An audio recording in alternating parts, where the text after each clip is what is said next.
Bem-vindo ao Caderno dos Sinais.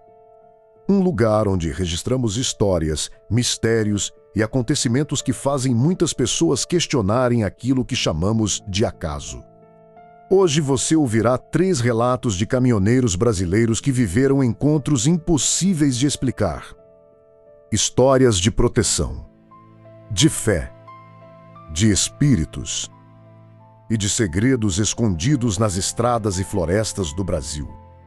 Relatos que mudaram para sempre a vida daqueles que os viveram. Então apague as luzes, ajuste o volume e prepare-se para conhecer alguns dos maiores mistérios já encontrados por homens da estrada.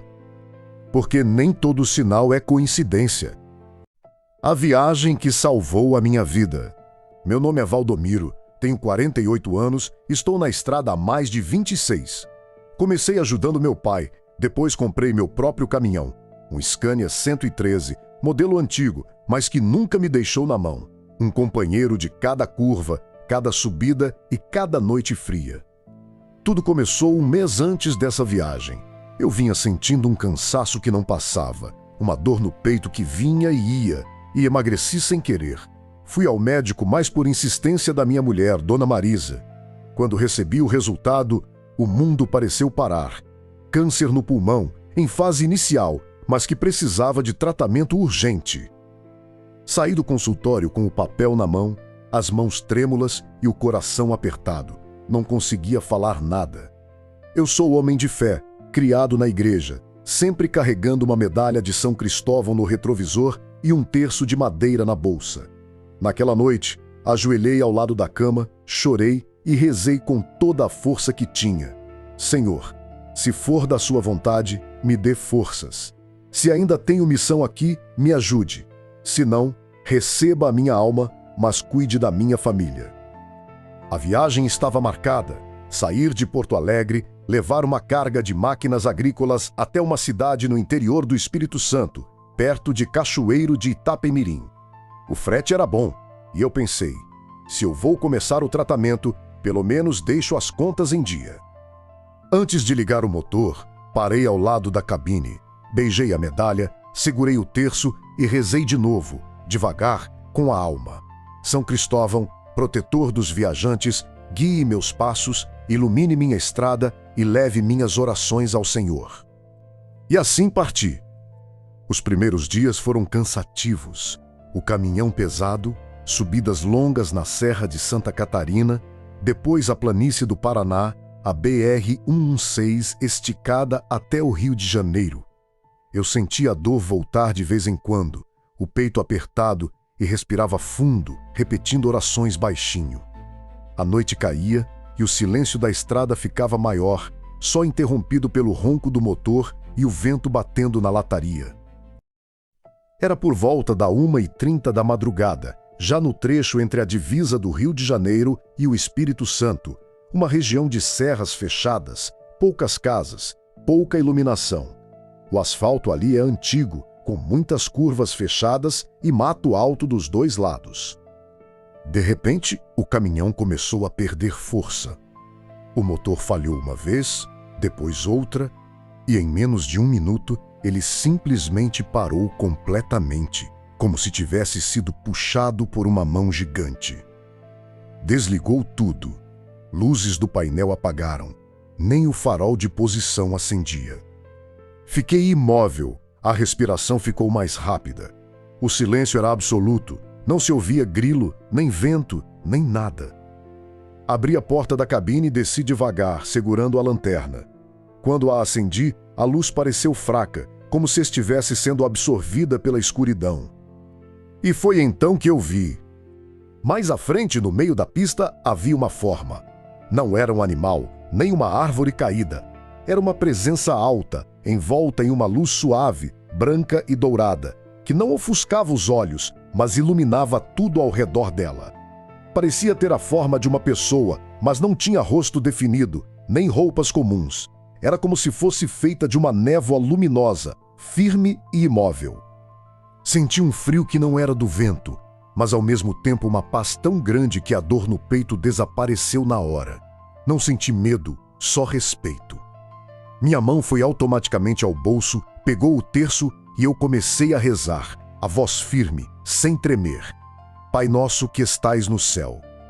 A entidade ou aquilo que quer que fosse não se moveu para frente nem para trás. Apenas levantou o que parecia ser um braço, devagar, e apontou para o meu peito. Fiquei parado, sem saber o que fazer, mas senti uma sensação como se uma mão leve tocasse dentro do meu corpo, quente, suave, passando por todo o pulmão, por onde eu sentia a dor.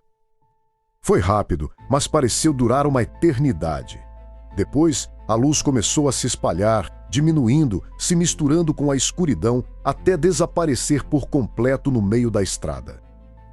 No mesmo instante, o motor do caminhão ligou sozinho, com um ronco forte e firme, como se estivesse novo.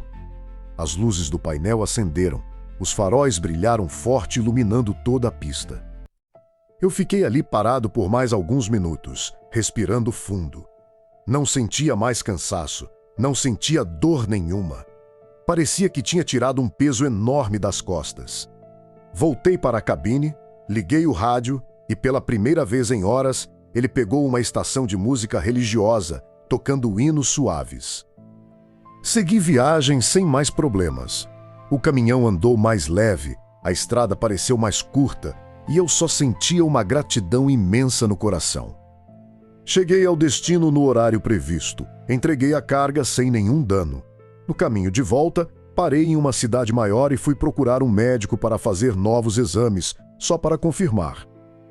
Quando saiu o resultado, o médico ficou espantado, olhou para mim e para os papéis várias vezes. Valdomiro, não há sinal nenhum da doença, nenhuma lesão, nenhuma alteração.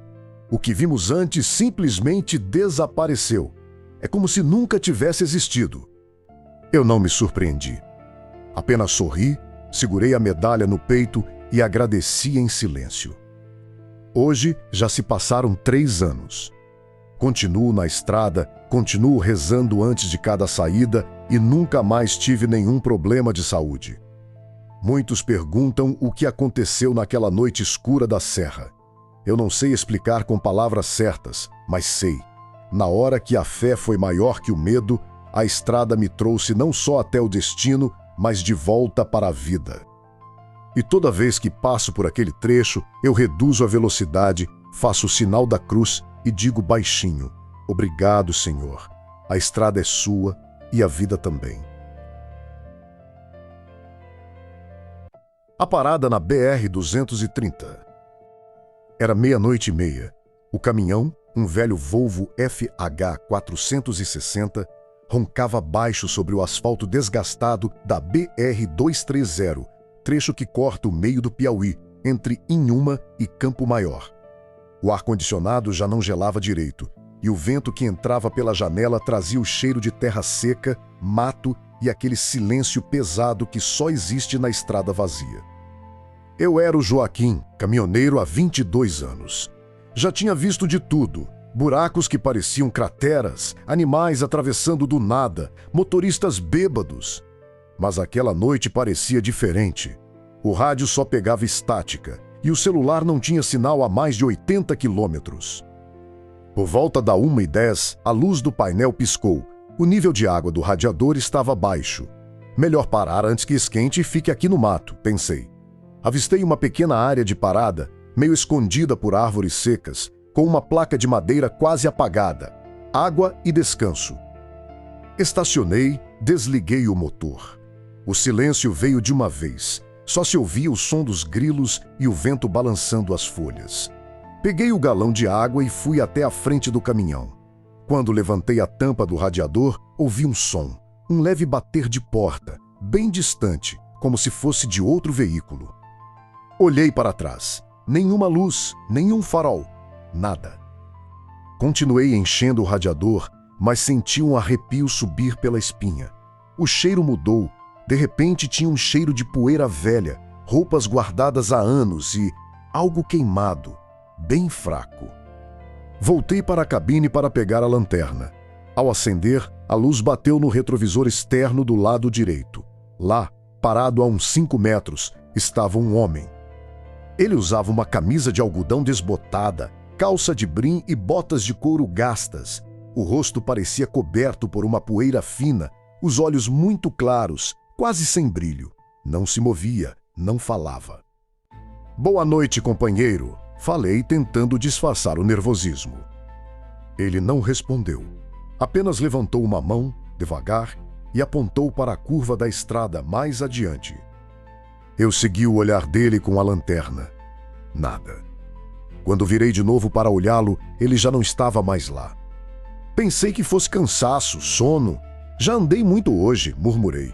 Terminei tudo, liguei o motor. O caminhão demorou a pegar, como se estivesse pesado. Na hora de sair, olhei pelo espelho retrovisor interno. A luz da lanterna ainda estava acesa e iluminava o banco de passageiro. Lá estava ele novamente, sentado, com as mãos no colo, olhando fixamente para a frente. Meu coração disparou. Eu queria gritar, mas a voz ficou presa na garganta. Apertei o acelerador com força. O caminhão saltou para a frente. Olhei de novo para o banco. Vazio. Mas no vidro da janela do lado de fora apareceu uma marca, uma impressão de mão, grande, com dedos longos, como se alguém tivesse encostado a palma suja de terra. Eu não parei mais. Dirigi por mais de 3 horas sem diminuir a velocidade, suando frio, os olhos arregalados. Quando cheguei ao primeiro posto com movimento e luzes, parei, desci e olhei o vidro. A marca da mão estava lá, bem visível. E o pior, não saiu com água, não saiu com pano, não saiu com nada. Dias depois, perguntei a um antigo caminhoneiro da região sobre aquele trecho. Ele fez um sinal de cruz e disse: "Lá, há mais de 30 anos, um caminhoneiro parou para descansar e foi atropelado por outro veículo que perdeu o controle. Nunca acharam o corpo inteiro direito. Dizem que ele fica ali, pedindo ajuda para avisar que a estrada é perigosa ou para encontrar o caminho de volta. Até hoje, toda vez que passo por lá, eu não paro. E nunca mais deixo o banco de passageiro vazio quando a noite cai." A parada na BR-153. O encontro na floresta. Me chamo Antônio Carlos, tenho 52 anos e já estou na estrada há mais de 28 anos. Já percorri quase todo o Brasil, mas a viagem que vou contar foi uma das mais difíceis e também a mais estranha de todas. Saí de Palmas, no Tocantins, levando uma carga de madeira serrada e materiais de construção com destino a Belém do Pará. O caminho é longo, pega a BR-153, depois segue pela BR-222, atravessa regiões onde a mata é fechada, densa, e as cidades ficam bem distantes umas das outras. No terceiro dia de viagem, já estava entrando no trecho mais isolado, onde só se vê estrada e mato dos dois lados. Por volta das 22 horas, comecei a sentir um mal-estar que não dava trégua. Primeiro foi uma dor forte na barriga, depois veio uma febre que subiu rápido, me deixando com calafrios e a visão começando a ficar embaçada. Eu suava frio e cada vez que respirava parecia que o ar não chegava direito. Tentei aguentar, pensando em chegar ao próximo posto, mas a dor aumentou tanto que eu não conseguia mais manter o volante firme. Não tinha jeito. Tive que encostar o caminhão no acostamento, num lugar onde não havia luz nem sinal de nenhuma casa. Desliguei o motor e liguei o rádio de comunicação, aquele que a gente usa para falar com outros caminhoneiros. Fiquei chamando várias vezes. "Aqui é o caminhão 472. Alguém me escuta? Estou passando mal, preciso de ajuda." Mas o que voltava era só chiado, silêncio, nenhuma voz. Peguei o celular desesperado, mas a tela mostrava sem sinal. Tentei girar de um lado para o outro. Saí da cabine e andei um pouco pela beira da estrada. Nada. A fraqueza era tanta que minhas pernas bambearam. E eu caí de joelhos no chão de terra, apoiado na roda do caminhão. Senti que ia desmaiar, que ia perder a consciência ali mesmo, no meio da mata. Foi quando, entre um momento de confusão e outro, levantei os olhos e vi. Não muito longe da estrada, na entrada de uma trilha escondida por árvores altas, estava uma mulher idosa. Ela tinha cabelos compridos e grisalhos, pele morena avermelhada. vestida com uma túnica de fibras naturais e enfeitada com sementes e penas. Tinha o olhar calmo, forte, como quem conhece cada palmo daquele lugar. Ao redor dela, vinham dezenas de seres pequenos, do tamanho de uma criança de 6 ou 7 anos, mas com o corpo ágil, pele clara ou com tons de terra, cabelos curtos e olhos muito brilhantes. Pareciam elfos, mas com traços que combinavam com a natureza ao redor. Se moviam devagar, sem fazer barulho, como se flutuassem sobre o chão. Eu não conseguia falar, só olhar. A mulher fez um gesto suave com a mão e aqueles seres pequenos vieram até mim. Eram muitos, mas cada um tocou meu corpo com cuidado, sem machucar. Com uma força que parecia maior do que o tamanho deles, eles me ergueram do chão como se eu não pesasse nada. Carregaram-me pela trilha adentro. A princípio fiquei assustado, mas logo senti uma paz que apagou todo o medo. A dor foi diminuindo aos poucos enquanto caminhávamos pela mata. Depois de uns minutos, chegamos a um lugar que parecia outro mundo. Era uma clareira aberta, rodeada de árvores gigantes, mas com luz própria. Não era a luz da lua nem de lâmpada, mas uma claridade suave que vinha de plantas e flores que brilhavam devagar. Havia várias ocás, feitas de barro, madeira e palha, organizadas com cuidado.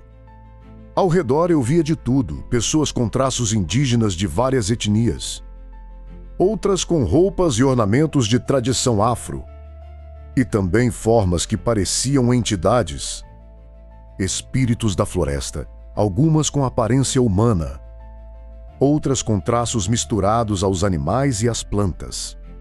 Todos andavam calmos, sem pressa, e ninguém me olhava com estranheza, só com respeito.